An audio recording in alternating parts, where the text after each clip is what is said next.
Welcome to Debut Spotlight. I'm Rachel Barenbaum, author of A Bend in the Stars. And today my guest is Chen, whose brand new short story collection just dropped. It's called Land of Big Numbers. It is brilliant. I absolutely loved it. And I'm so excited that she's here joining us today. Tell me, what is your book about?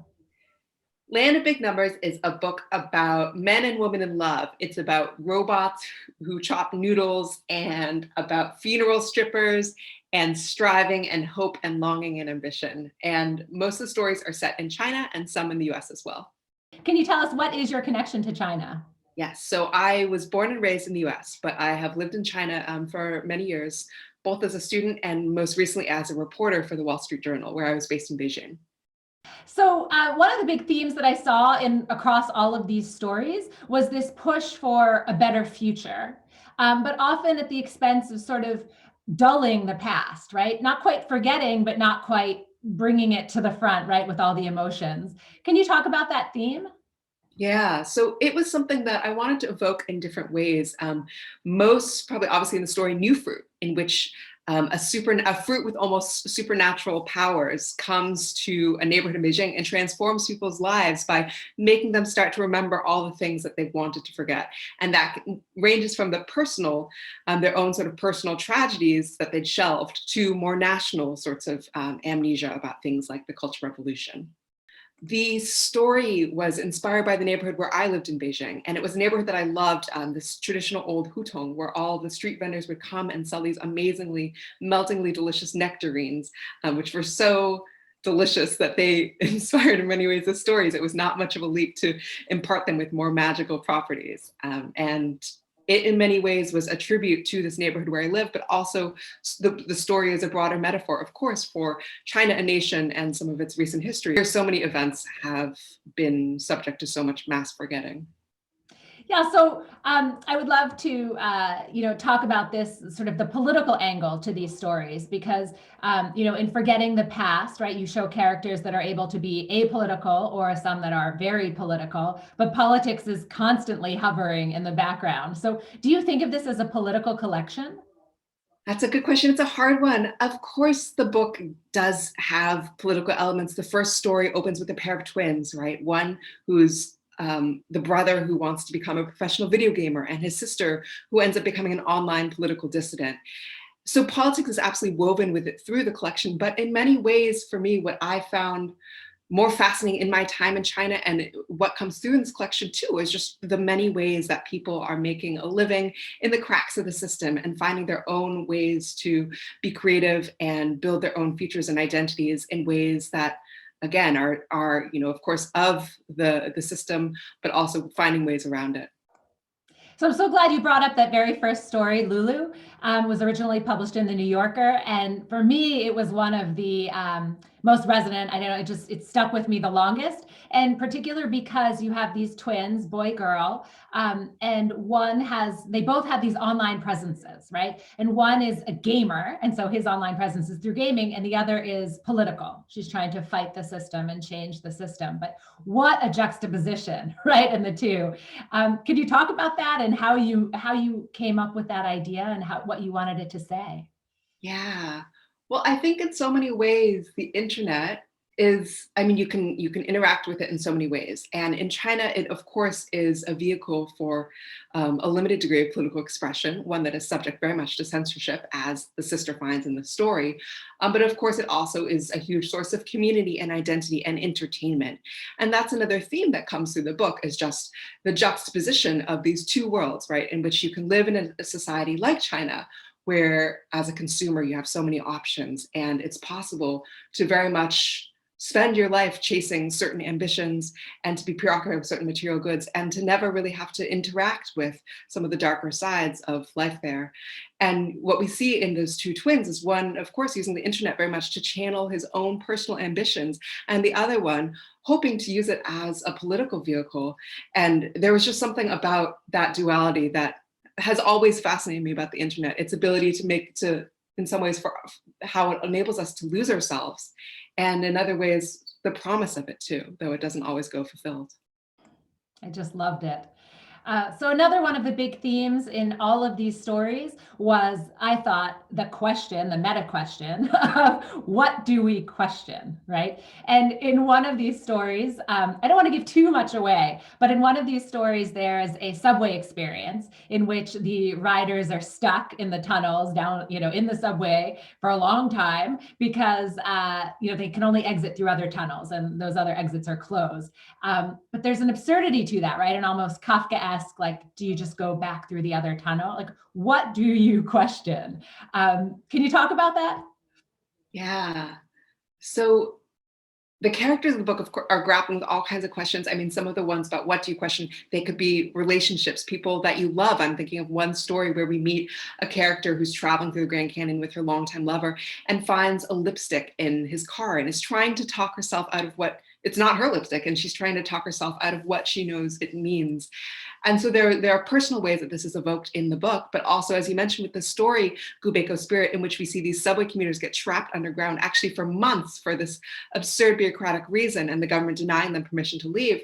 And in some ways, that story is a question about what it means to be comfortable and to really survive, and not just survive, but thrive, even in incredibly difficult circumstances, right? And how that can be something that we see in that story. It's in some ways wonderful that these commuters, these poor hapless commuters, can really create the sense of community and belonging, and in the end grow very comfortable and not want to leave. But at the same time, there is something so disturbing about the fact that they have been able to reassemble their sense of the world and normalcy and accept what they're enduring as normal. Something which a number of readers have pointed out does also have resonances for our current moment when we're all sheltering in place amid this pandemic. But I love that you can question a lipstick as much as, right, a bureaucratic rule, right? What do you choose to question in your life? That's a Absolutely. big question, right? Yeah, and what should you accept at face value, both in your own life and more broadly? Yeah, I just loved that theme. When I put this collection down, this brilliant collection, I was really filled with a sense of melancholy. And it really took hold. And I've been trying to pinpoint where that came from. Can you talk about that? Am I experiencing that alone?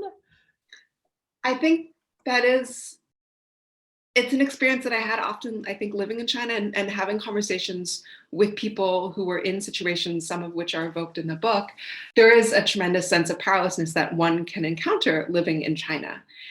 And it can definitely create those emotions. At the same time, so much of what I wanted to evoke in this collection is just that sense of surprise and beauty and wonder and playfulness that also is so much a part of life in modern China, which for me very much took the form of magical realism, right? And trying to use that as a tool to inject some of that sense of what it really is to experience life in China today, in which so much can feel just outrageous and surreal and over the top, whether we're talking about funeral strippers or robots whose sole job is to chop noodles, both real phenomenons that um, exist in China, and I was really delighted to get to evoke in the book and share with readers. And so yeah, I think that absolutely is there. But it was also so important to me to end the collection with Gubeko Spirit, that story in which ultimately we do see one character who does see things differently and questions what she's been given and manages to break out.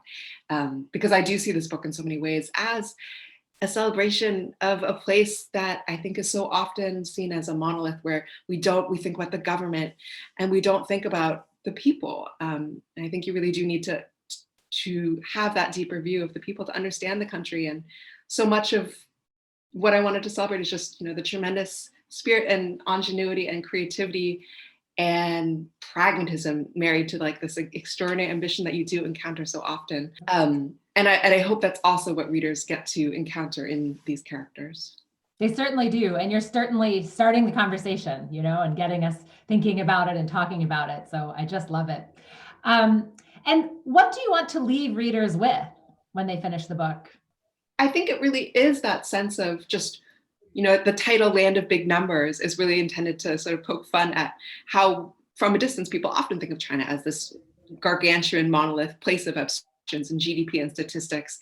And what I think it's just so easy to lose sight of the human amid all of the headlines. And I really hope readers walk away with just the sense of really what it's like to live in modern China and some of the questions that people grapple with in this extraordinarily human and relatable way, right? That to get a sense of just like almost at a sensory level, like what an extraordinary place it is to live, and all these surprises also that exist in society there that are hard to get a glimpse from a distance. So I don't often have authors of short story collections on this show. Can you talk about how you get a collection like that published? Wow. So I felt really, I mean, I just hugely lucky. It was, I'd written the stories and then I found an agent who was kind enough to want to represent it. And then the New Yorker accepted that first story that you mentioned, Lulu. And once that had happened, then publishers were interested in the collection. So yeah, it was a really lucky break that way. Lucky break or well-deserved, because it's a brilliant story. But the point is that you can publish a short story collection and separately publish the stories themselves, right? Yes, yeah, and actually, the way that happened was the stories had all been written, but before my agent wanted to try and get publisher interest in the collection, she was saying, "Look, we have to try and place some of these somewhere because you've never been published." I hadn't been submitting to places, and so she was just like, in order to be taken seriously, like, let's try and get you in some literary place. And so, yeah, I think you certainly can, and it's helpful if you have been published. I love that. In some literary place, we'll just throw it in the New Yorker. Just toss it in there. What kind of advice do you have for aspiring short story writers out there? I guess I wish someone had told me that it was possible. I waited a really long time before I tried to get things published. And so for a long time, I was just writing kind of in the dark in my own head. And it was often really lonely. And so if I'd known just that it was actually a possible thing, and it wasn't as intimidating as it might have seemed from a distance, even, without an MFA and without really knowing how the system worked, I just felt really, really embraced. And I've been so, so grateful for the reception that the collection has had. Amazing. Toping, thank you so much for joining me today. I absolutely love the collection. If you guys haven't read Land of Big Numbers yet, go out and get a copy. May you sell many, many copies. Thank you so much.